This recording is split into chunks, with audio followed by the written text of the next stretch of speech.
In today's video, I'm going to teach you how to create a social media planner in Notion. We'll build a simple, flexible system that tracks ideas from spark to published post, all in one place. Start on a fresh page and decide how you want to see your content first.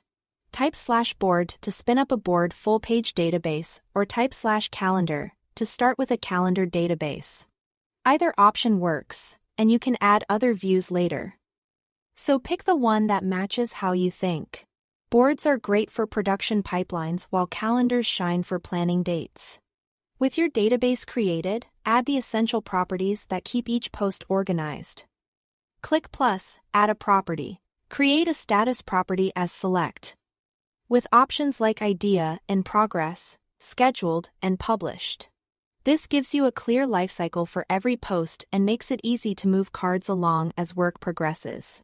Add a platform property as multi-select so you can tag Instagram, LinkedIn, TikTok, and more, including multiple platforms for cross posts. Add a publish date property as date. Include the time so scheduling is precise and easy to visualize in a calendar. Add a content type property as select, such as reel, carousel, story, or image, to help you plan variety and balance.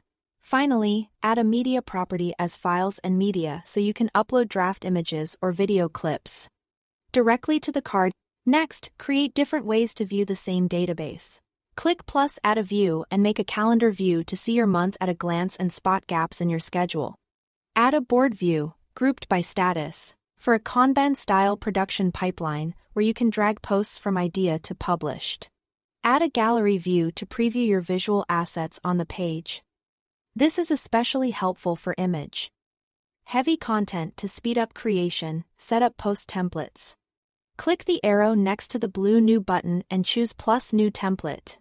Build platform-specific layouts, like an Instagram template with a caption section and a space for your hashtag list.